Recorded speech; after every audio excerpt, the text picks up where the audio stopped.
We are back with one of the great ones. Yeah, Get Shorty, Alex. This is going to be a fun one to talk about. it is. I wanted to say that Martin Amis referred to Get Shorty as Elmore Leonard's masterpiece. And, wow, well, look at that. It says it right on the cover. All right. And also, Dennis Lehane. That's all I read. Dennis Lehane says that Unknown Man number 89 is his favorite, but that Get Shorty might be his best. I think because the movie is great and it had such a big impact, I think that the movie sort of calcifies the story. And going back, I mean, I had not read this book in at least 10 or 15 years, and it's fantastic. And it's great. I mean, basically everything you love about the movie is on these pages, which is, I kind of think the movie is amazing because it distilled this book into all these great scenes and characters and all of this really complex plotting, and it makes it all watchable and fun. Like it's kind of like a masterfully directed movie to me. 100%. And it we were lucky enough to get to talk to Michael Siegel about it, and he was sort of saying, and also Stacey Scher, who the producer of Get Shorty, they were talking about how Danny DeVito found the book as a paperback in an airport on vacation. And Sonnenfeld found it. Thank you. Director, yeah, it was Sonnenfeld found it on vacation. He calls Danny DeVito and he says, I have this great book we should buy. And when he talks to Danny DeVito again, Danny DeVito has already purchased the rights and he hasn't even read it. Like, that's how much he trusted Sonnenfeld. But what's interesting, though, is that both of them were thinking that DeVito would play the lead role of Chili Palmer. Right. And from our conversation with Michael Siegel, Michael Siegel, who repped Elmore at the time, neither he or Elmore thought it was that was going to work at all, but just to go with it. And they had a good feeling about Danny DeVito's a great actor. I mean, even thinking about it now, I'm like, I'm sure he would have been funny and, interesting as Chili Palmer, but it's a totally different movie if he's the lead. It's a totally different movie. I'm glad he's in it, and it wouldn't have happened without him. And hopefully we'll get to talk about it one day. But reading the book, when you hear the stories about, geez, why did it take so long? How come other movie studios didn't snap this up? How come no one made it first? Well, when you read it, it makes a little bit more sense because it's very dense. Elmore's doing a lot here in terms of there's a lot going on. And I think because it's so dense and so rich, I think it would be challenging. I think Scott Frank, who we also got to talk to, did an amazing job with this. And he definitely distilled it down and added a couple things, totally cut some other things out.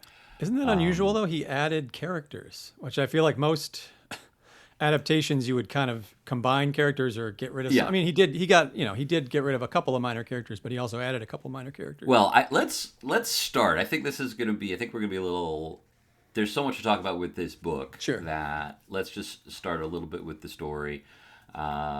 We begin in Miami, Florida. Chili Palmer, who's a New York guy who's been living and working Interestingly, in Miami. he's from Bay Ridge, Brooklyn. Which, okay, tell me more. I would say that the most famous character in all of movies that's from Bay Ridge is John Travolta in Saturday Night Fever. So, oh my God, hilarious. To me, kind of perfect that that's who ended up getting the role. Like, I can't think of another Bay Ridge guy, so Travolta's got two of them. One thing that jumps out is this Chili Palmer is not John Travolta. He's got some rougher edges. He's less cool. He's way less cool. He's still a fascinating character, but there's so many times throughout the book where you're like, oh, okay, Chili's like kind of a dork. Maybe I'll just ask you right now. I think Chili has a little Chris Mankowski in him. Yes, and then he's like a little all over the place. He kind of adjusts. He has some major contradictions to him, which I find very interesting. I'm sure we'll get into it later. I want to point out, though, that Chili Palmer is unusually for Elmore. This book in particular has a couple of these kind of guys. He's based on a real person.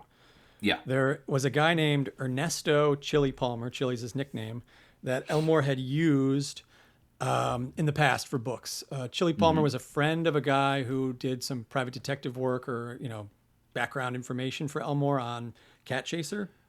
And Elmore had known him for a long time.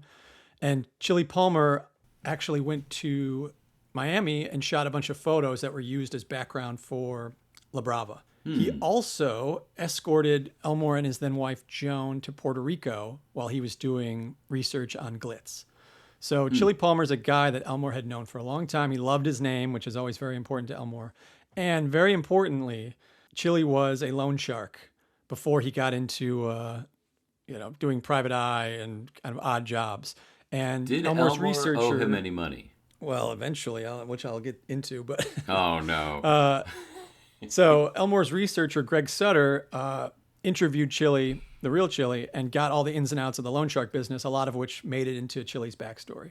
Usually when Elmore takes a name or finds a name that he likes, he's kind of makes it all up after that. And this is a rare case where he used the name and the background research was used as well. So what I was just referencing was Elmore was friends with this guy. So when he made the book, he gave Chili Palmer $10,000. He said, there's no contract or anything, but he said, thanks for the name. I got a book out of it. And then when they made a movie out of it, he gave him another $10,000. So the relationship dissolved, though, years later when Be Cool, the movie, was being adapted. Because Elmore did the same thing with the Be Cool book, $10,000 in the movie. And the real Chili Palmer didn't think it was enough, and he sued Elmore, which Elmore took very personally, and their friendship never recovered. So I'm sorry to hear that. Do we know how they resolved their differences? Was there a settlement? Did I think Elmore there was. go I think to it was, court? I think because like what I was saying $11,000. that basically, unusually, Elmore did use some of this guy's real life info. So I think the case was kind of slim because he's a guy, he's a loan shark. Like it's not like it's highly specific information, but it was the source of some of this guy. So the rest of the plot, Ray Bones, the Leo, the getting into the movies, none of that is the real Chili Palmer, but some of his history is. Well, I'm not sure if Ernesto, if you're listening, or if you're alive at all, but we wish you well. We should, if he's alive, Judd, we should get him on the show. We should hear his side. I've only heard my dear old grandfather's version of it. Maybe he's the villain. Maybe finally we will solve this for good. I mean, one of the things that sort of jumps out is he's sort of in the book, probably not in real life. We don't know, but in the book, Chili is a little annoyed that his wife is not feeling so hot after a miscarriage. And granted, it was a long time ago.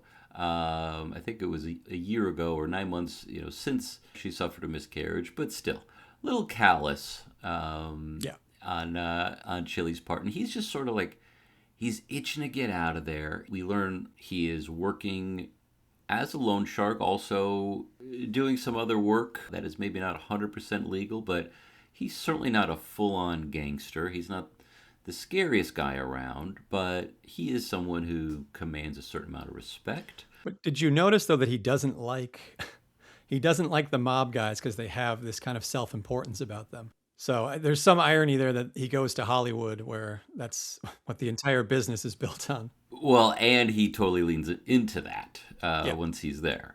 And he is hanging out with his good pal, Tommy Carlo. And these two guys both work for Jimmy Cap, who we've talked about in other episodes. He appears in a few books, notably Pronto with Raylan Givens.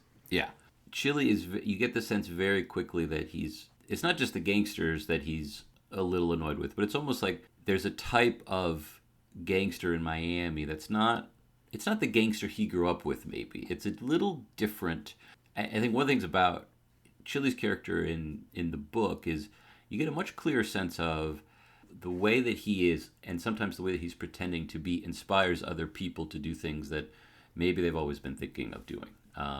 We'll see that as we get into it with a lot of these characters that we'll meet. But there's something about the way that he acts and talks, which is a natural fit in Hollywood because he's constantly pitching people, even when he doesn't realize it. He's very mindful of how he says things and the way that he says them. And he's always aware that he's being looked at a little bit.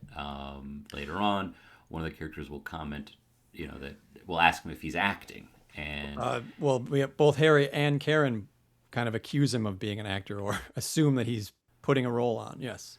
Right. Which And I so think he is, though. I mean, well, there's definitely something very performative about him, and I think that in the movie when you have John Travolta, like why not? It's John Travolta. You don't get the same amount of. He's not John Travolta in the book, and so well, it the does book come has off. interesting parallels with Michael Weir, the famous actor, the Shorty of the title, who Chili says he has trouble being himself. Sure. And I kind of get that vibe from Chili as well. And that he seems to be putting on his cool guy performance for everybody. Yeah, but so okay. So let's. I know this let's is one thing buck- that we, I mean, if you read the book, you know that the plot is just ever winding. And we're not going to talk about everything, but at least for the start, we can get this set up. Yeah. So we'll go back to that coat check. He's at the coat check. His coat is gone. He's offered a different coat. There's some back and forth. There's some chit chat. He's at an Italian restaurant. There's some chit chat in Italian. Eventually, Chili learns that another customer, Ray Barboni or Ray Bones, was lent the jacket because he was cold, and he's going to give it back. Nothing to worry about. Ray Bones is also a gangster. They're pretty much at the same level at this point, but Tommy doesn't want any trouble, and They work for just different left. outfits. Yes, and so Tommy doesn't want any trouble, but Chili's car keys are in the coat. He can't get home, and so he figures out where the guy lives and goes to his house, knocks on the door. Well, it has one of my favorite lines, if I could recite. Tommy says, "Don't do anything dumb," and Chili says, "Don't worry about it. I won't say anything more than I have to, if that." And then proceeds to not say a single word, knocks on the door, punches Ray Bones, takes his coat, and leaves. He knows this will not go down well.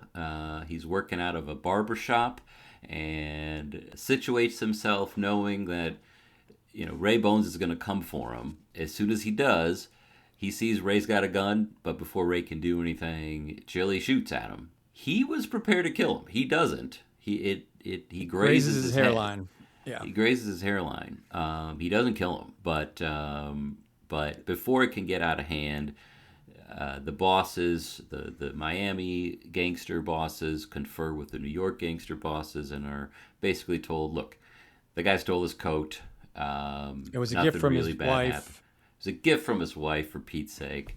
Nothing really happens." And so they have a long simmering. They pretty much avoid each other for, this is 12 years, a long time. So in the movie, it's present, which is the movie version of Ray Barboni has the scar from the bullet for the rest of the film. It's a constant reminder. But I guess in the book they say that there's still a mark there, but it's not like a fresh wound like it is in the movie. But, and this is also like a small difference from the movie. In the movie, Momo has a heart attack at a birthday party after climbing a giant flight of stairs, but he's just shot to death in the book. And so there's a realignment in Miami, and as part of that realignment, Ray Bones now is taking over essentially Chili's franchise. I'm not sure how to frame it. Yeah, his book, his Loan Shark book.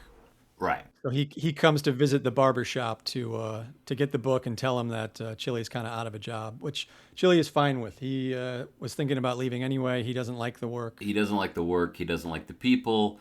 What's he going to do? Well, Ray notices that there's an outstanding item in the book. Yes. And this is what gets the plot in motion. There's a dry cleaner named Leo that owes, what is it, $8,000? Yeah. And so this is where the story gets very complicated. But in one of my favorite parts of the book, the end of the chapter is, Chili tells Ray that he's going to, he'll figure it out. He'll sort the book out. And weirdly, Ray cuts Chili's hair in the barbershop, which did not make it to the movie version. But Chili then goes to the dry cleaner Leo's wife, Faye. Leo has apparently died in a plane crash. Yeah. That's why he hasn't paid back. But Faye reveals that Leo is alive. She said, "I wish the son of a bitch was actually dead." And she tells Chili the backstory. We don't hear it yet, but Chili says it was a good story. So he's already hyping it up. And there's an article called Get Shorty at 30, which was written by Dennis Lehane in The Guardian. And he remarks that already from the first chapter, Chili is pitching us. He's telling us, wait till you hear this next part of the story. When did this come out? Because how the book is about. The book came out in 1990. Okay, So all in right. So 2020, that's the Lehane article. It's worth reading. It's not too long. yeah, But basically, people call this book kind of like meta. And sure. I think like, on the surface level, it's like, oh yeah, it's people it's a book about people pitching a movie that the story's happening while they're trying to make it and it keeps changing. But I think that there's actual meta things like what Dennis Lehane is saying, that us as the reader are getting pitched these things as they're happening too. Like we're getting strung along, like, Yeah. you know what I mean? Like it's in a way it's unlike any other Elmore book in this way. There's a lot that jumped out at me as feeling very unique in terms of, I mean, we still have Elmore tense, free indirect discourse, but it's the most third person. There's a lot of the ways that the POV shifts, and also chunks of it are just in script form, like a movie script, which is not, and there is some movie script, an actual movie script that He the does characters this are sometimes, talking but about. pretty sparingly. But I don't think he does it as much as he does it in this book and any other one. Yeah, it's pretty extended. I mean, weirdly, it looks script-like, but it's something that F. Scott Fitzgerald did in what's his first book called? Ulysses, Hold on, sorry, let me cut this out. Hunt for Red October. Yeah, the writing the character name and then the dialogue straight back and forth is something that F. Scott Fitzgerald did in This Side of Paradise. I think the second half of that book features like a long stretch where it's just written like that. Yeah, I know. I mean, Elmore was a fan, so. everything about the way that this book is written works. It's not. I mean, it's a little unique, especially the way that he uses time. In the next, I think 4 chapters are pretty much one scene but we see it from so many different angles. There's a Rashomon aspect of it where we are in California. We are in the home of Karen Flores. Harry Zim, much more seemingly successful. Still has financial issues, but he seems like he's got a lot more going on in the book than he did in the film played by the great Gene Hackman. There is a lot going on. They hear a noise. Is it an intruder? Is it not? Did the cat step on the remote control? There is no cat. Okay. He eventually goes downstairs. He's a little drunk, and we are learning about his career. We are learning about his relationship with Karen Flores, who he had shacked up with for a while. He had discovered her. They are no longer together, but he has a reason for being there, for trying to get on her good side. He doesn't seem to be doing a very good job. Well, it's And another one of the lines I like where she says, "If you think nostalgia is going to get you laid, forget it." That's what she says to Harry. She thinks he's over there just to hook up with her, but yeah, well, I mean, she's a lovely lady with a fine personality, so you can't blame him for trying. But yeah, he has other business. I would like to give a little background on the Harry Zim's inspiration. So Please. we say Chili Palmer, of course, is based on this guy. Harry Zim is an amalgamation of different people that Elmore worked with. I would say it's 3 people in particular. The first would be Walter Mirisch, who was a producer that Elmore worked with on Mr. Majestic, and he was a big producer. He did In the Heat of the Night. Yeah. They were working together on the ill-fated adaptation of La Brava with Dustin Hoffman, which we will get into that a little bit later when we meet Michael Weir. But what are you saying, Judd? He's the dedicatee of the book. Yes. And there's something, I mean, I think a lot of it's good-natured fun, but, Elmore is certainly poking fun at a lot of Hollywood people in this book. Yeah. But he says, the dedication, it's for Walter Mirisch, one of the good guys. That's the dedication of the book. So another guy that inspired Harry Zim is Menachem Golan, who was the co-chair of Cannon Films. And this is a guy that Elmore worked with for a long time. 52 Pickup, the movie, was made by Cannon Films. The Hunted. Or the Diplomat. The Hunted, the Ambassador, which was basically supposed to be an Israeli version of 52 Pickup, but it changed so much that Elmore's name was taken off. Oh, I thought it was an Israeli. I thought it was the Hunted, and the Hunted was supposed to get made, but never did. So another thing about which I found very funny researching this was Elmore was the credited co-scriptwriter on 52 Pickup, the canon version, directed by John Frankenheimer. But Oh yeah. Elmore says, all I did was add commas where proper nouns are used in the dialogue and spell all right with 2 words. He said he didn't really write the script. That's all he did. That's all he did. Okay, but so basically, though, to get back to Menachem Golan, so he was going to produce this version of La Brava. So Walter Mirisch and Elmore Leonard are working on La Brava with the Cannon Film Group. It's kind of what started this entire book. It is like the background of Get Shorty, where Dustin Hoffman loves La Brava. He hires Elmore. He has him rewrite it a lot. It's a lot of the stuff that basically happens in the book. The Michael Weir character, Martin Weir, in the film version is straight up Dustin Hoffman. I think we'll get into it more later, but I did want to say that Harry Zim being Menachem Golan is pretty funny. There's a couple of things about Cannon Films I want to talk about briefly. One is that I feel like they're kind of a laughing stock now, that people think of them only for making like, the Sylvester Stallone movie Over the Top and like Jean-Claude Van Damme movies and Charles Bronson movies. But they did do some cool stuff. Runaway Train, which we've talked about in the past, is a really cool movie. And Golan was really, he financed some John Cassavetes movies and like Godard movies. Like he was really trying to not just do the schlock, but do some other stuff. Yeah. And he is also responsible for one of my favorite movie quotes of all time, which is in the Cannon Films documentary when they are making this Alan Quatermain, like, Indiana Jones knockoff. Mm-hmm. And Golan says, "Get me the stone bitch." That's who he wants to hire for the movie as the lead actress. So the people go, okay, like hire Sharon Stone. What he really meant was Kathleen Turner, the star of Romancing the Stone. Worked out for everyone. Yeah. So the third person, to not get on too long of a tangent, that No, this is great. has influenced Harry Zim would be H.N. Swanson, which was Elmore's literary agent, who was literary agent to like the titans of American literature for 50 plus years. I think to Fitzgerald was. Yes, he was. Yeah. The line in the book that Harry says, the only type of writing that makes money is ransom notes, is a Swanson line. Yeah, he said he was a neighbor of his in his little office building that he was down the hall. Yeah. And then another connection is Harry Zim appears in this book, but he also, I would say oddly, appears in Elmore's young adult novel, A Coyote's in the House, which has a couple of animals, a dog and a cat, that have appeared in Harry Zim movies. And the dog Buddy is in a whole series of movies called Buddy.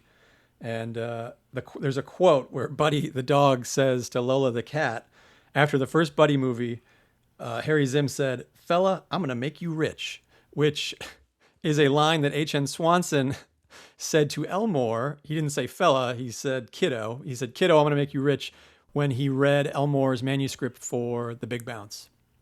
Amazing. So there's a little bit of Swanson in Zim. I would say it's probably mostly Menachem Golan, little Walter Mirisch, little bit of Swanson. He's such a great character. We spend a lot more time with him in the book, and there's just more depth to him. There's more time spent. He's obviously an amazing character in the movie, but Gene Hackman is very funny. I think to me he's almost the Elmore Leonard ideal of a character playing pretty straight, but he's kind of an absurd character. So like most of the stuff he does is funny. You can't help. There's a couple of things that, he's more of a schlub in the book, I would say. But someone who's been doing it, who's made I think 40 movies, not just a couple of movies. I've spent 20 plus years working in entertainment, and people who they made a movie 20 some years ago and hadn't really done anything since, still coasting off of those fumes. It's hard to make a movie. We know that. I know. So to do it really is. Yeah, to do, but there's something, dozens of them is. Yeah, it's also, I would add to the mix. And I don't know if Elmore had a relationship with him at all, but also there's a little bit of Roger Corman. I was thinking the same thing. Which, Menachem Golan, his first Hollywood job was an assistant for Corman, who made I think a couple hundred movies, never lost a dime. Probably never had to deal with any.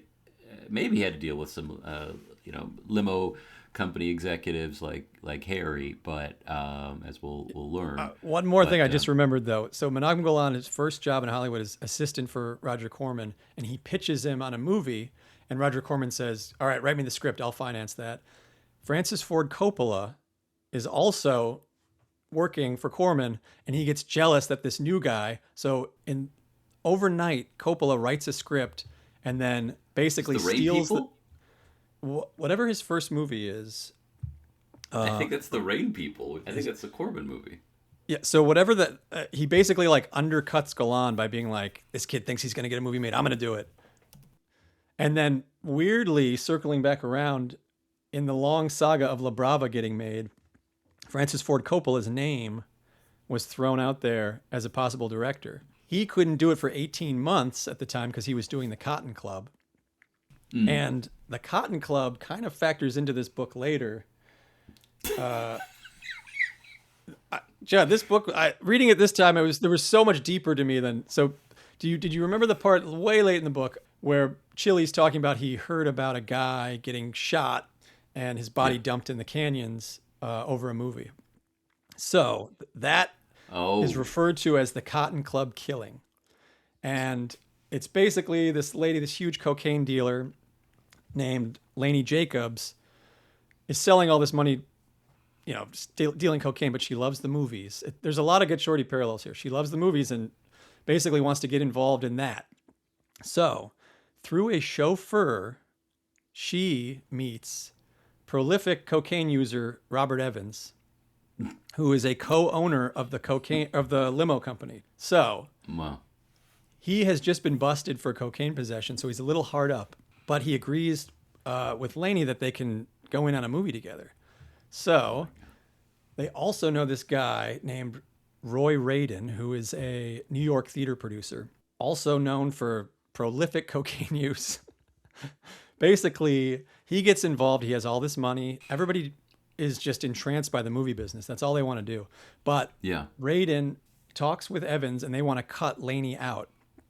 She gets super jealous and has the guy killed. Also, at the same time, though, one of her drug mules steals all the money from her safe and the drugs that he's supposed to transport. And she blames this guy, Radin, because he knew the mule. So drug mule vanishes. Roy Radin's killed. Eventually, Lainey Jacobs, I think at the time she'd married a guy named, what's his name? Greenberger, something like that. Another drug guy. They are busted. Greenberger, the husband, is murdered. They're living at Lake Okeechobee at the time, which is another Elmore Leonard hotspot. But the guy that they fingered for murdering Radin, he says that Robert Evans was in on it, but there's never a conviction. Man, this is juicy. This is fantastic. Well, I was reading all this and I was like, this is like 5 plots on top of each other with like a limo guy dealing cocaine, trying to make movies. I was like, this is just Get Shorty. No, it's well, and then in the book later, they talk. Chili and Bo are talking about it, and Bo says, "Yeah, they all were trying to throw money at this movie, and it was a big flop. So like, why bother anyway?" And they have an exchange. We'll get to it, but just as I think you were just describing in terms of what Elmore did on 52 Pickup.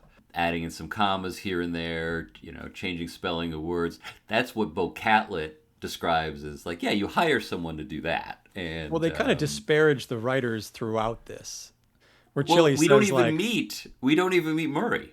Murray is not in the book. In the movie, he's deceased. He's dead. At least he's dead. We get to, and they invent the widow character Doris, played by Bette Midler, but he never shows up once in Murray the book. Safran is his name, which I thought was kind of similar to on La Brava. The guy that Hoffman kept trying to bring in to do his rewrites was named Murray Shiskel. Oh, I was like, it's there we go. Close. All right, but but they're just like at one of the meetings later, the producer is saying, Elaine Levin is saying, we'll get all these different writers, and Chili says, well, I never heard of them, but who's ever heard of a writer anyway? It's so good. We are okay. So we're still in chapter 2, by the way. Well, yeah, but basically, Chili's there. He's supposed to collect a debt for the plot gets so complex where he tries to track down Leo and We hear about Chili's time in Vegas, where he finds Leo, but not only loses Leo,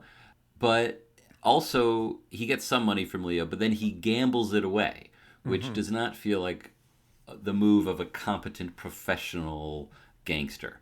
I couldn't see Travolta in the movie doing it. He has a couple of grand left over. He should have had a lot more, but he's doing a favor for a casino. Tells the guys there he's going to L.A., and they say, "Oh, well, there's this guy Harry Zim. Can you track him down? He owes us $150,000." So we learn that Chili's actually spent some time in L.A. tracking down Harry, but we meet him very cinematically. There's like the mob boss from L.A. His name's Frank DePhillips. Chili meets with his lawyers or something.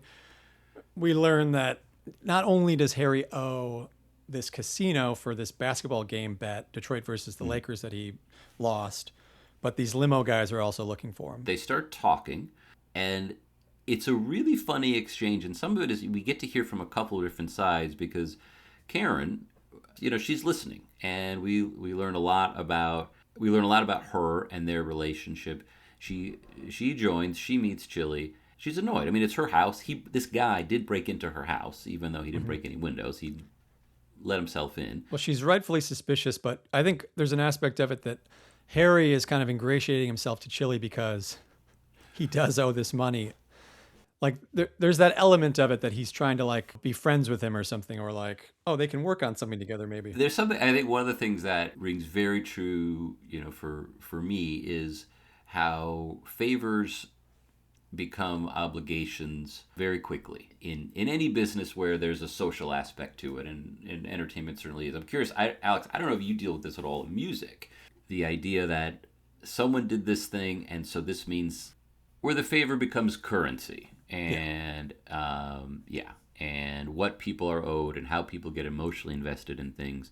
And this is something that Harry, there's a he's very cynical. He makes either slime creature movies or maniac killer movies, but there is something romantic about him. There is something very sweet about him, and he does want to make a great film. He does want to achieve something, and he feels he's owed a lot. I also like, though, when Karen is overhearing just Chili and Harry talking, she hears Harry say, "Well, what's it about? Tell me what it's about." Which she says are familiar words because Harry hates to read. He wants people to distill the plots down into 3 sentences or less. Yeah. One of the reasons why Harry engages with Chili, instead of calling the police, instead of threatening him, or at least trying to threaten him, is he thinks it might be an actor who wants to audition for something, and it's a way for Harry to feel like he might be that important that someone is going to break into a house in order to audition for him on some movie. There's something so great about that, and they are in certain ways pitching each other. Harry is thinking maybe this 150 can be used for this other project that he really wants to do. Chili. Well, also as Chili's telling them the story of what's happening in his real life, Harry's saying that it's full of plot holes. Yeah. And trying to say, like here's the problem. Like this is the unbelievable things about it. And Karen realizes pretty quick that it's all real life and that Harry's the Shylock. But that scene where Harry says, "Wait, are you?" Chili's the Shylock. When Harry says, like, "Wait, are you the dry cleaner?" And Chili and Karen kind of let him fumble around and try to pick all the different people that Chili could be in the story. This is a bonding experience. It's a handful of chapters, but we learn all about Leo and Vegas and his habits. We learn all about Chili and Harry, and Chili is very excited to get to talk to movie people, and he remembers who Karen is. He recognizes her. She looks different than she does in the movies because she's usually in a crazy wig and very high heels, and she's usually screaming. We learned she's basically not been acting for 3 or 4 years. She's living in a beautiful house, which was part of her settlement from being married to a very famous actor, very successful actor named Michael Weir. We also learn that Harry has discovered this script, and he's trying to get Karen to help him get Michael, who has apparently already read it and loves it, but get him to commit to it, which is very, very hard for him to do. But he says he wants Karen to think it's her idea to get Michael in on it, so he's just trying to casually drop that he's read this, or he has this script that Michael already likes. But that is true. Yes, I feel like it's a little vague. It's a little vague because... But this is another aspect that is very much like Dustin Hoffman, though, where Karen says... Michael always flips out over scripts. Like, he's known for that. He's known for being like, I love this. This is what I'm going to do. Which Right. Dustin Hoffman would do, and then endlessly rewrite it or string people along, which happened to Elmore for, I think it was almost 2 years. He was called to endless meetings. He wrote something like 6 or 7 different versions of the La Brava script that kept. So Michael, yeah, this is an aspect of Michael that's very much like Dustin Hoffman. There's also a requirement that there has to be proof of payment. So he needs to deposit, I believe, $500,000 into an escrow account to show that he's got the ability to get the movie made. Which is Michael's agent's stipulation that he's such a big star that to show how serious you are, this needs to be step one. There is a funny line where Harry says, if he can get Gene Hackman, we'd be in production as I speak. Which then, of course, Gene Hackman plays Harry. Well, and also to plug our podcast yet again, when we spoke with Stacey Scher, it was the combination of Gene Hackman and John Travolta that got it greenlit. It turns out Harry Zinn was correct about Gene Hackman. I like the detail that she said that Hackman brought James Gandolfini into the movie because they just worked on Crimson Tide. Crimson Tide. I'd never read that anywhere. I'd only heard that on your interview with her, Judd. That was great. Oh, well, thanks for listening. Thanks for listening to your podcast. And then another thing that Harry says in this scene, he says, Hoffman, Dustin I saw as a close second. Chili says, who's your first? And he says, Michael Weir, superstar. Who is described as pretty similar to Dustin Hoffman. I mean, Judd, from a physical standpoint. That he's diminutive. I've Short talked guy in the with past the on nose. these. I've talked in the past about a movie that Elmore liked a lot called Straight Time. Yeah. Which starred Dustin Hoffman, but one of the directors that Harry says he wants to get to do Mr. Lovejoy is Ulu Grossbard, the director of Straight Time. And then Maybe later when Bo and Chili are talking actresses, they talk about Greta Scacchi, but they also say Teresa Russell, who was star of Straight Time. So, we should say though that so Harry has this Mr. Lovejoy that he fully believes in, and he says, what's the line later, that once I get this made, after 30 years in the business, I'll be an overnight success. Yeah. Which is an Elmore line that when he had his first bestseller at 60, he said that. But an important point is that he has these limo guys who have been financing his kind of like circus freak maniac movies or whatever he calls them. And he doesn't want them anywhere near Mr. Lovejoy. So they're coming to collect a debt, and Chili and Harry kind of, are talking about how Chili can help him manage these limo guys, which is something that's kind of in Chili's wheelhouse. They agree to go meet. Now Karen does pretty much kick him out the next day. It's a little playful between them, though. I mean, she seems annoyed by him, but isn't outright like, get out of my house. You broke in. No, they talk about the script that she's auditioning for. They have a little bit of back and forth. Yeah, they do have a back and forth. She definitely shows a little backbone to him, but she has not been acting in movies, and this is something that's a little bit more serious. She's playing a mom as opposed to a young screaming woman who's being chased by a maniac or a slime creature. So it's a little bit more serious. She's going to go to a tower studio, which doesn't exist. Taylor points out a handful of things to think about for the role that. A recurring theme with him is that he's a movie guy. Sees all kinds of movies. He knows all about stars. He knows plots just from seeing so many movies. Yeah, and human nature. It's a fun exchange. So one of my favorite scenes in the book and the movie is the meeting with the limo guys, where Chili says, sit them here with the light shining in their eyes and don't introduce me and I'll handle everything. Don't tell them about Mr. Lovejoy. Don't say anything you don't have to. And then one by one, Harry violates every single thing that Chili said. The limo guys are a lot of fun. I mean, the real character here is Bo Catlett. Yes. The other guy, Ronnie, is pretty minor. He kind of exits pretty quick. Spoiler alert, unlike the movie, he doesn't die. He just kind He of goes to disappears. Palm Springs. So we meet Bo, and Bo's a serious guy, and Chili's certainly not afraid of him. Bo is another connection to a previous Elmore book, which is Yeah. Gun Sights. There is another character in that book which takes place like post Civil War era. His name's Bo Catlett. And in this book, we find out that the Bo Catlett in Get Shorty, his name is really Antonio. And when he was visiting his grandmother, he found a photo of his grandmother's grandfather, Bo Catlett, who was a Civil War fighter. He carried a sword around, and he saw that his Yeah. name was Bo. And the photo he found was, the guy's 15 years old. And in Gun Sights, we learn that Bo isn't his name. His name is Benjamin. And at first, when someone asks him, what's Bo, what's that short for? He says, I suppose it's short for boy, as a joke. But it's really short for an officer in the Civil War called him the Beau Sabreur of the Negro outfit. So because he could handle his sword, that was like an honorific term. And Beau Sabreur was also the name of a Gary Cooper movie, a silent film. So I don't know if Elmore just had seen the film or was familiar with the term, but yeah, he named Bo Catlett after that, and then continued the Catlett lineage all the way.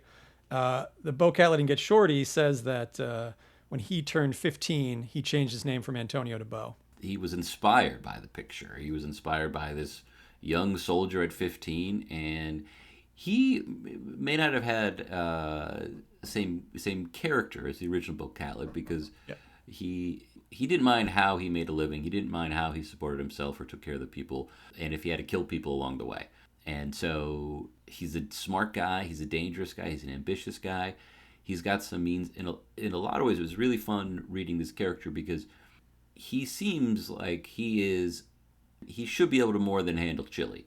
And He's really smart, and his instincts on the script are perhaps the sharpest of anybody. Yeah. Yeah, and he actually read it, unlike Chili. I mean, that scene is. I keep thinking like that's my favorite scene. Like, there's so many in this, but yeah, the scene where Chili's trying to BS his way. Bo has actually read it, and Chili's trying to like fake it. It's so good. Harry's basically breaking all the rules that Chili says, and he even picks up the Mr. Lovejoy script and says, "But you don't want anything to do with this." Yeah. And so, Bo says, "Well, why don't we move the money over?" And Harry says, "All right, we'll think about it." And Chili cannot believe, he's watching in disbelief as all of this is happening. So when the limo guys leave, he said, "Harry, what are you doing?" And Harry said, "I said I'd think about it. What does that mean? In this business, nothing." Which, reading this book again, I was like, I think he's being honest, though. Like, I think that his entire experience in Hollywood is people kind of bluffing and saying, "I'll think about it." Yeah. And that really means nothing. Like, Sure. I think to Chili, it's like scandalous, but to Harry, it really is meaningless. And it's interesting because it's one of these things where, and you see this in this book, in this story, where you have Michael Weir auditioned for a Harry Zim movie years ago, didn't get the part. When they meet, he thanks him for it because he would have been typecast. It would have, probably ruined his career. And now it's Harry who needs Michael. It's also now it's Harry who needs Karen. These characters have changed over the years, and in terms of how they have power and use power, that is definitely part of this business. Harry quickly, though, he's definitely a little meaner in the book, and I think it comes from a place of he doesn't want someone else to succeed. So when he hears about Karen, that kind of jumped out at me. He gets like jealous, and he's kind of he's a little he's jealous. more thin skinned. Yeah. He's a little jealous, and he's also like, I bet you, I think he says something like, I bet you $50, I bet you $100. She doesn't get the part, and and as it turns out, she doesn't get the part, but she gets something else out of it, which will come in handy. So one quick thing is, so in the long scenes where Chili is describing the Leo plot to Harry, every time Harry says like, "Well, who do we care about?" or "What's who's the main character?" or "Why what's this happening?" and Chili keeps saying, "Well, I better tell you about the guy who stole my jacket," or he keeps like adding new elements to it. So right. In a meta version of that, the book does this as well in the next scene, which is the airport locker. So Yes. somehow we have all of these characters and all of this plot that is ongoing. We're still finding out what's happening, and they add an even more in-depth layer, which is that Bo Catlett has placed money and a bag of stepped-on cocaine that he compares to baby food in Hmm. a locker. He's supposed to give this money to Yayo, uh, one of his The drug connects, mule. who is just arriving. But he says, "Here's the key, but the locker is being monitored by the DEA, so make sure that no one's around." Right. So Yayo delivers the luggage tag to the bear, who's one of Catlett's associates, who's an ex stuntman, and the bear's there with his daughter Farah. So they get the new shipment, but they just leave Yayo with the key. So Yes. that's another And plot that is happening on top of all these other plots. yeah, he doesn't know what to do. He is rightly concerned. He tries to push back at Bo, basically saying this is not the deal, but Bo doesn't really care. Bo picks up his drugs and they get out of there. We do meet the bear. He's referred to as the bear a lot, which I Do we got a ever kick get a out real of. name, or is he just the bear? I don't think we got a real name. I don't know. I think I would have written it down, but I didn't. But I could have, maybe Yeah, I was he's just always the lazy. bear to me. So Yeah, but he's got other skills other than being a stuntman, and he's kind of he's Bo's working. gopher. He does like everything for him. It seems like. He does, and some of those things are pretty nasty things. And Yeah. very quickly. I mean, I think when we meet Bear, he has his daughter there. You get the sense that the bear doesn't really want to be working for Bo, but he doesn't have a choice. But you could tell he'd like to be doing something else, like every single other person in this book, like Chili, like Karen, like Harry. He'd like to be doing, like Michael Weir, probably to a certain extent. He'd like to be something else, like Bo Catlett. He'd like to be doing something else with his life. And so yeah. So we leave Yayo at the airport. And when we catch up with Chili, he does, he goes back to Karen's house. He talks to Tommy Carlo. He tracks down that Leo has been spending time with another dry cleaner who's LA based, and he finds out that she's been in Reno. He almost plays like a private eye in this scene where he pretends to be someone else and is, Yeah. basically tracks down Leo to the Beverly Hills Hotel. He figures out he's staying there. Chili is staying at a hotel called the Sunset Marquis. He talks to Tommy Carlo, and he figures out that Michael Weir's new girlfriend is this woman named Nicole that he knows from back in his Brooklyn days, who is a like rock and roll singer. Mm-hmm. And she's dating Michael, and she has a show coming up, and she's been sound checking all week at a place called Raji's, which was a real venue in Hollywood. It is notable for being on the CD single cover of Sliver, the Nirvana song. It's a black and white, it almost looks like a negative, but you can see in the top right corner it says Raji's like very clearly. Funny enough, when Chili goes to visit, he asks the bartender, this is a couple scenes later, he says, "How come there's not a sign?" And the guy says, we're trying to earthquake proof the building. And in 1994, an earthquake split Raji's. So That's it's maybe amazing. another thing that Elmore predicted or somehow is prescient about. Anyway, this leads directly into Chili walking by Harry's office that night and seeing a light on. He Yeah. goes inside, and Bo has broken in and is reading Mr. Lovejoy. When Chili enters, Bo has just the final scene to go. But this back and forth is incredible. It is great, and just one of the things I think actually Bear broke in. They have it. They talk about it early, where Bear actually broke in, but Catlett entered, which I think is funny that they even split it up. They're splitting up, breaking and entering. Yeah. They have their exchange. Chili is Well, in the previous scene with Harry, Chili has read one scene somewhere in the first third, I think, of Mr. Lovejoy. He's trying to use any bits that he remembers, like what's the woman's name, or right. he's saying, oh, they're trying to do surveillance. And Bo is really confused because the information doesn't slot with the overall plot. It only slots with that one scene. We hear about this story, which is not a movie I would go see. Probably it feels more like a TV movie than anything else. But it is. In the film Get Shorty, we don't get any information about Mr. Lovejoy, but we do get like straight up script pages in the book version. It's kind of a revenge story. It's a Like revenge story. I mean, it's someone's someone's kid gets run over and what was that? doesn't get Isn't there like a justice. real life story? I know there was like a TV movie of like that scarred me as a kid, where like a guy Oh yeah, drives tell over a us little more. kid. Oh, I'd have to look up the name. There's a story with John Gotti's kid, No, who the one I'm thinking of though, it's a movie where a guy drives over a little kid, and this it cuts to the little kid being dragged and screaming, and I think it was. I really have to look this up because I not that long ago I ended up looking up what it was, and you can find the scene on YouTube, and all the comments are like what I went through, which was I saw this when I was a child and it scarred me.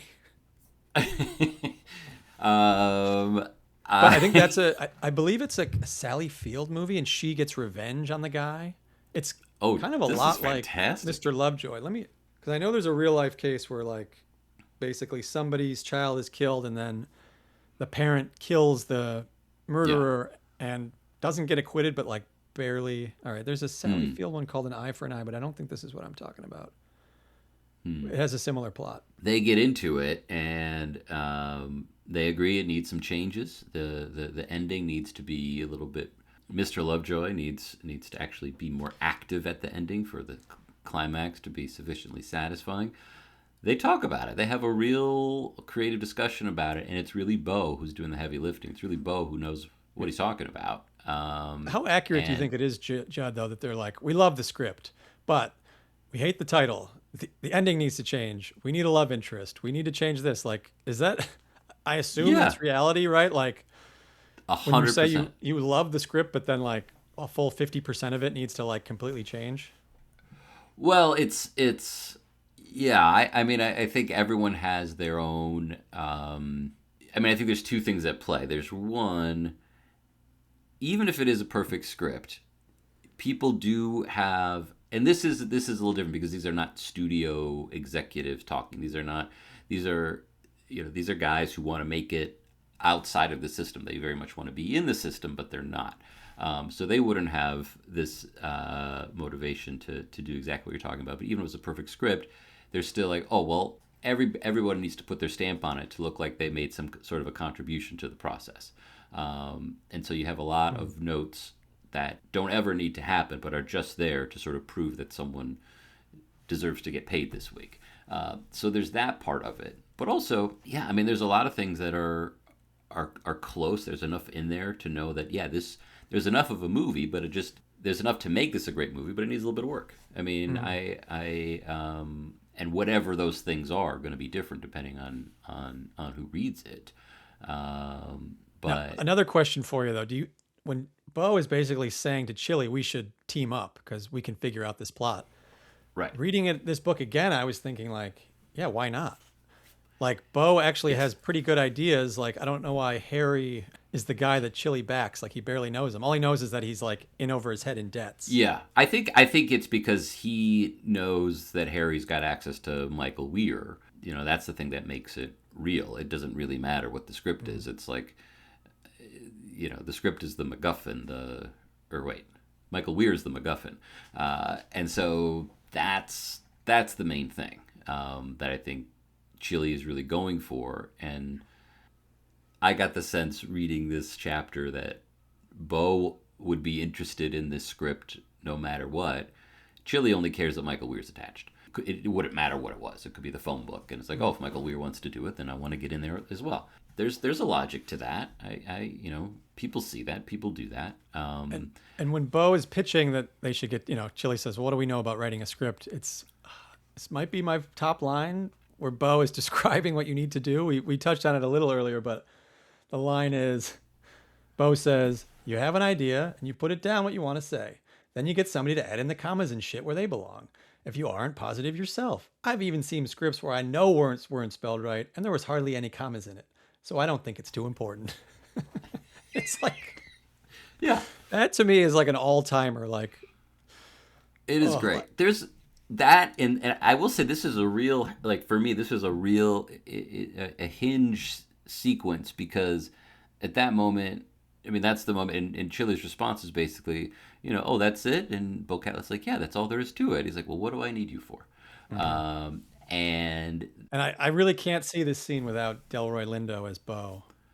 yeah, Like let's. he He was perfectly fantastic. perfectly says these lines, like unbelievably says these lines that are insane, and he makes it like he pulls it off. Yeah, no, he was so great in that movie. He's it's nice to see him getting some renown and some attention.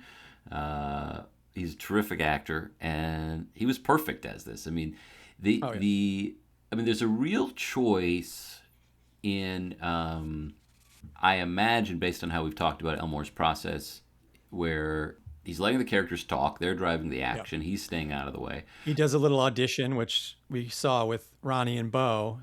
He introduces two limo guys, and then the scene happens, and clearly Ronnie's not working. Bo's the guy, even though the background info is that Ronnie's like in charge of the limo company. That's kind of how they talk It's about it. Ronnie's company. I mean, Ronnie's a rich kid who grew up in Santa Barbara, and does it. But even Does a still, lot he of doesn't drugs. talk. He doesn't have the juice to be an Elmore Leonard character, so he goes on vacation. He goes on exactly. He goes on vacation. It's a real moment. I mean, I wonder, if they would have teamed up. I that would have been a lot of fun.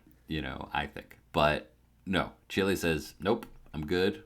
One thing that's interesting is nowadays when scripts are at the highest level, you have someone like Paul Thomas Anderson or Quentin Tarantino. They don't email scripts.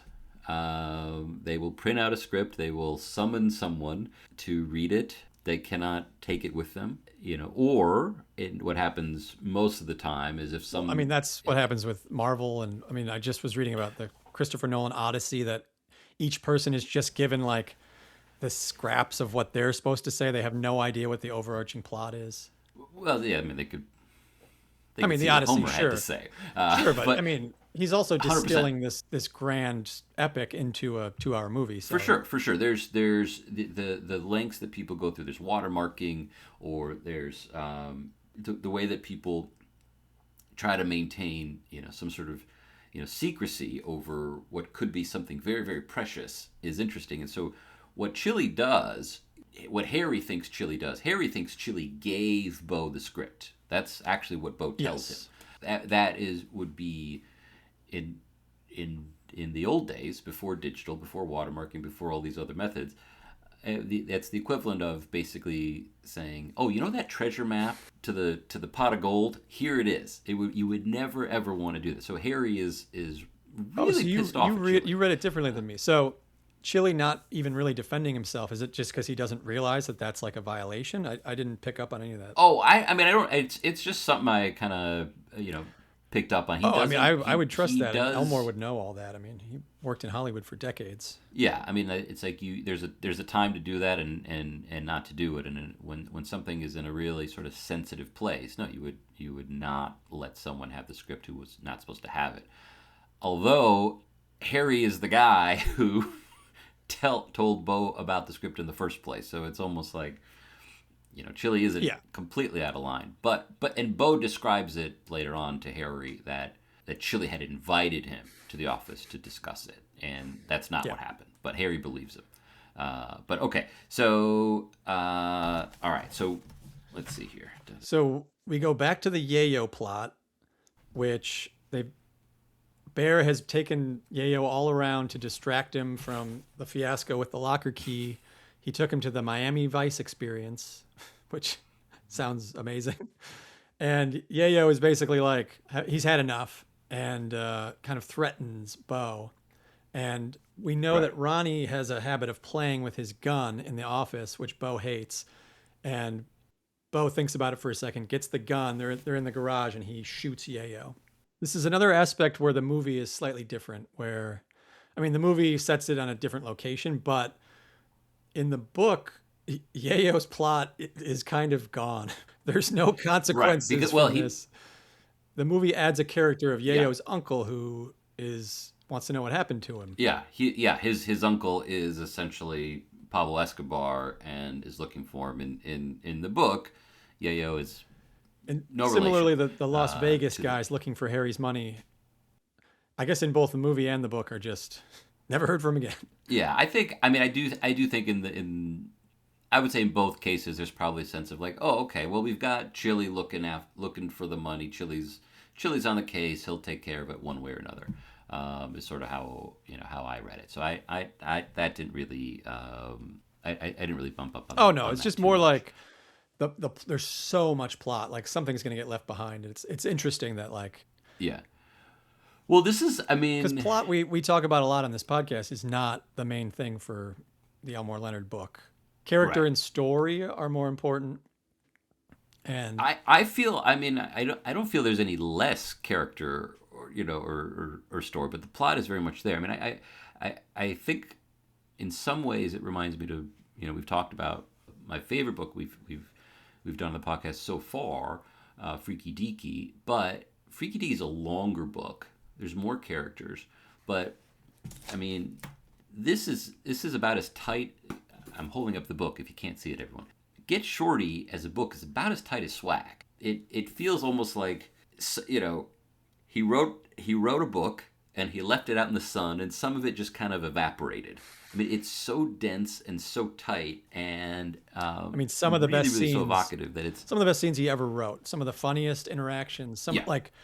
you could totally picture reading this book if you haven't seen the movie. Like they are movie scenes, like right before your eyes. Like it makes perfect sense that Sonnenfeld would be like, Yeah. buy this book, DeVito, buy it right now. Yeah, and we will continue to try to get Danny DeVito and Barry Sonnenfeld to hear about it because it would be to be so confident about what the movie is before seeing the script. I think is really impressive. One of my other favorite writers is James Ellroy. His stuff, and particularly, he's spoken about LA Confidential being. He almost intended for that book to be unfilmable.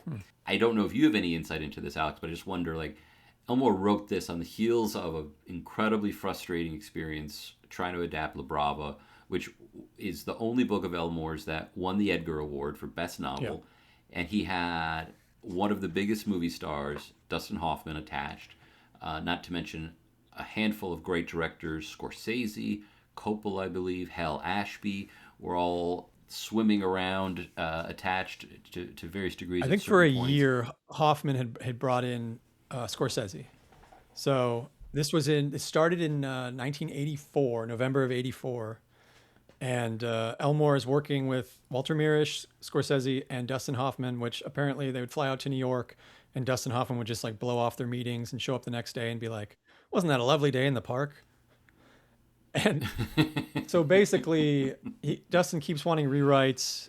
The book, if you haven't read La Brava, it hinges on Joe La Brava, the main character, having kind of a romance with a film noir film star. So she was big in the 40s and 50s, and this is now the 80s, so she's a little older. And Dustin Hoffman, a big sticking point for him was that, I don't want to be with this old broad, which is insane. It's like fundamental to the book. So he keeps trying to change little things. He keeps saying, I love the script. And then he'll be like, no, the script's unacceptable. So he keeps dragging his feet. And then finally, once he's happy with it, he says, all right, I need $6.3 million and 22.5% of the gross, which no studio would ever agree to. So basically, that's another way for him to just exert his control to get the project strung along without canceling it. So basically, the project takes too long. I think it's, like I said, 6 or 7 revisions that Elmore has done on the script at Dustin Hoffman's request. It's taken so long that Scorsese drops out. He does The Color of Money instead. And so they're shopping around. Like we said, Coppola was around. He couldn't do it for 18 months because he's doing The Cotton Club. Hal Ashby says he'll do it. So he's around there for months.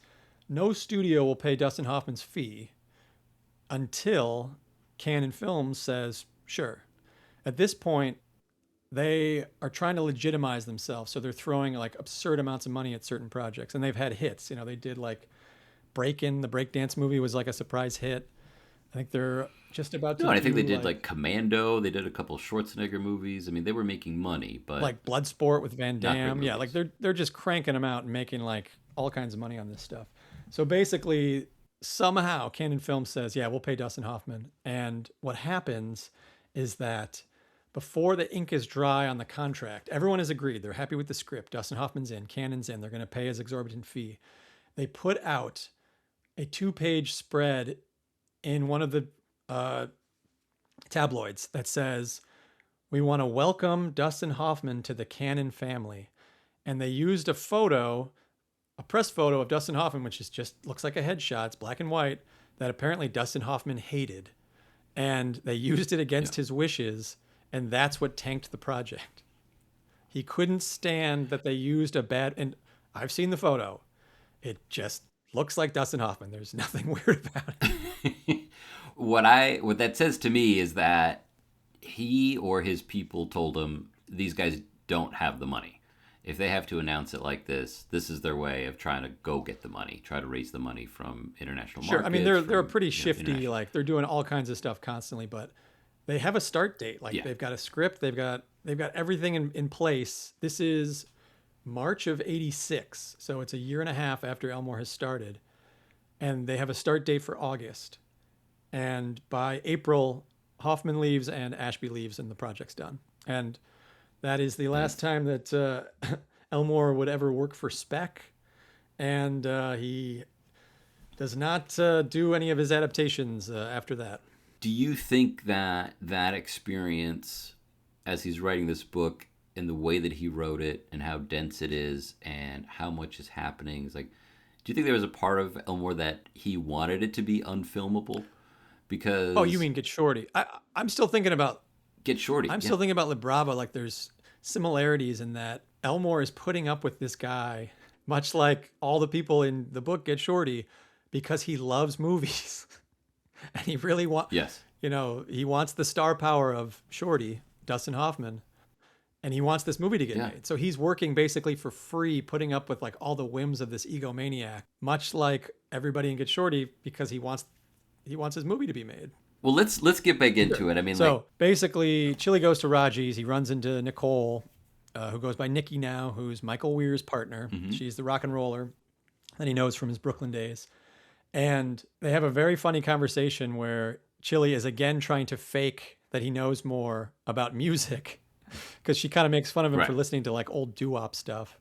And then she says, well, what other kind of stuff do you listen to? And he's like, Aerosmith and gotta think, it said he had to like think on his feet.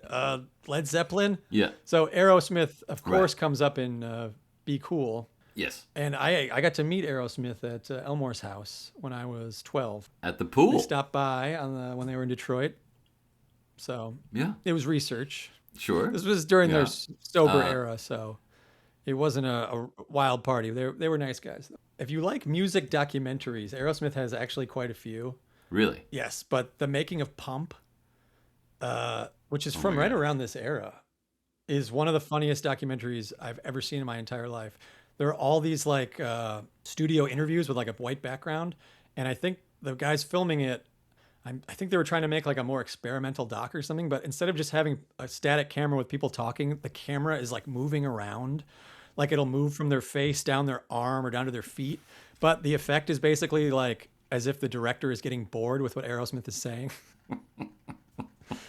So Making a Pump, it's on fantastic. YouTube. A person told me, what is it? There's a Philly band called the Screaming Females that have disbanded, but the singer for that band was describing scenes for Pump at a show, and I went that night and watched the movie. Like at 1 a.m. started it and watched the whole thing. It's incredible. I had that cassette tape. I bought that cassette tape. I think I was in 7th grade when it came out, 6th or 7th grade, and our English teacher, Bart Cannon, asked us to bring a song to class. We were going to play the song in class, and then whoever was playing the song had to write or draw on the chalkboard whatever they got from the song. So my song was Love in an Elevator from Pump, which is their big single. Judd, I have some great news for you. We find out in the documentary that that's based on a true story, or as Steven Tyler refers to it as his memoirs. I have a bone to pick with Mr. Tyler because someone in the class, word got out that there was some racy content in the song. And I don't think anyone could actually understand anything in the song other than in the beginning of the song, they're in an elevator. and someone says ladies lingerie, and I think that's what tipped them off. And so I think it was. It could be in a like on a box. Thursday or Friday. The lingerie could be in a box. It could be, exactly. It's a anniversary present. I got a talking to the following Monday, and scarred me for life. So the next time you see Mr. Tyler at the next pool party, Okay, I haven't seen him since I was 12, but I do want to talk to him about Pump and the making of Honkin' on Bobo, another one of their classic documentaries. well, we will get into all that on another episode of the Elmore Leonard podcast. But let's get back All right, to so get Shorty. Nikki's doing we're at sound Rogers. check, and Michael shows up, and this is the scene in the movie version. It is at Martin Weir's house. So Michael's Yes. house, Martin's house. Yes. And but here and that has Karen, but in the book version it's just Chili and Michael talking, and it's another version of that. Basically, Chili says in his movie The Cyclone, which I assume is named after the Coney Island roller coaster, The Cyclone, that Michael Weir, how did you get into the head of mob guys? And Michael keeps saying like guys like you. So Chili says, well, what am I thinking? And he says, well, I don't really know, but a metamorphosis doesn't take place, but I am curious. And Chili starts telling him the Leo story, and he doesn't even realize it, but he's pitching him on a movie idea. And Chili tries to get back around to Mr. Lovejoy, and Michael just seems to not care. When he shows up, everything we've been talking about is great. It's really fun. It's super enjoyable. But I mean, because he's been kind of introduced, and as a movie star, when he shows up, things do kick into gear a little more. I have some more. And I will say, I just want to say this. Go for it. Oh, I want to defend Chili a little bit. He does kind of bluff Nikki a little bit with the music stuff, but he is able to pull Get Your Yayas Out, the live Rolling Stones album, when she makes a reference to Street Fighting Man. And so even if it is a bit of a put on, if it is fake, it's still impressive that he's able to do it. All right. So what about, though, when he says to Michael played a Fink in The Cyclone, and Chili says, I never met a Fink and I hope to never do it. How curious later, though, that Chili calls the DEA and rats on Ray Bones is quite a Fink move. So your Chris Mankowski comparison, that's what I was thinking of, where I was like, he's an anonymous Fink, though. It doesn't matter, He's an John. anonymous It's Fink. against his code. That's what I kept thinking about. Like, he talks about being honest and straightforward, and he's constantly like slightly lying or like bending the rules. It's very Mankowski-ish. Yeah. Okay, but one thing I wanted to jump in with this, which I have to tell you this, Judd. I kept finding things while I was rereading this book. I was like, oh my God, this is amazing. So when Michael is talking to Chili, this somehow loops back to Dustin Hoffman again. Okay, Michael is talking to Chili, and so they're talking about acting. And Michael says, when they're talking about like a metamorphosis doesn't take place, and like how do you do the acting? And Michael says that he talked to theater legend Dame Edith Evans, and he says, how do you do it? And she says, I pretend, dear boy, I pretend, which reminded me of the story of Dustin Hoffman on the set of Marathon Man, where famously his character is supposed to have been up all night. So Dustin Hoffman, in like a method turn, basically stayed up all night partying and shows up and is like, he's in a scene with Laurence Olivier, and he's like, bungling it because he's so messed up. And Olivier's line is, my dear boy, have you tried acting? So I always thought that line was very funny. It reminded me of this scene, this Dame Edith Evans thing. But I was looking it up. I was like, I wonder what the source of this is. So I found an interview with Dustin Hoffman on Inside the Actors Studio, and he was talking about this. James Lipton brings it up, and Dustin Hoffman says, well, it's kind of true, but basically I was using the method thing as an excuse. He's like, I thought it was tongue in cheek. He's like, I was going through a divorce, so I was like, I want to go like drown my sorrows, and I'll use it as like the character's doing this. He's like, haha, which I was like, oh, that's kind of funny. But then he also adds that while he was making that movie, he was at dinner with Olivier, and he asked him, why do we do what we do as actors? Looking for a profound response from Olivier, this is one of his last movies. And Olivier said, according to Dustin Hoffman, he said, look at me, look at me, look at me, look at me, look at me. Wow. Which is almost the catchphrase of Get Shorty. So I was like, you've got to be kidding me on this, Judd. That is fantastic. We haven't even touched on that. I mean, it does actually happen in this scene that we're talking about. So I think I'm guessing that's why you bring it up. When Chili and Michael meet. But isn't that another aspect of, like, look at me as Chili's, his power move, but to think of the actor as like the entire profession is them, from one of the greatest thespians ever, is saying, I do this so people look at me. This is the thing that everyone accuses or suggests, that Chili be an actor. You know, and his response is, I mean, Harry thinks he's an actor at first. He's not. And then Karen suggested, and he's like, well, you know, like maybe certain things, you know, maybe some, you know, Robert De Niro movies, but I like that. Like he's.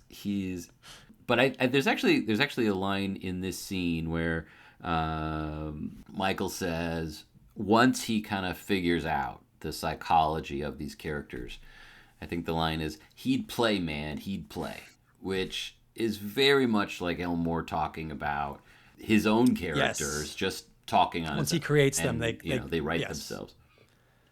They go on their own. And I got a little bit of a kick out of that. Wait, what this about scene also Michael talks about he wanted to do a Spanish-American War movie about how the what are they called? The Rough Riders, Teddy Roosevelt's Rough Riders. Teddy Roosevelt got saved by the black soldiers, which is another thing that happens in Cuba Libre. And the short story Hurrah for Captain Early, we find out that Beau Catlett was there, the great grandfather of the Beau Catlett here. Of this Beau Catlett. But I like that. You know what I mean? Maybe this like Beau Catlett should have joined the army. There's all these things like Elmore stuff that he always is like swirling around. Like that's another one of them. Like he must have just been thinking of this Spanish-American War thing for decades before he finally does it. Okay, everyone, we are going to pause the conversation about Get Shorty here. We will be back with part 2 later this week. The Elmore Leonard podcast is produced and edited by Judd Rubin. Music by Greg Ahee. Hosted by Judd Rubin and Alex Leonard. Executive produced by Peter Leonard. Copyright 2025, Elmore Leonard Inc. Please visit us at elmoreleonardofficial.com or send us an email at hello@theelmoreleonardpodcast.com.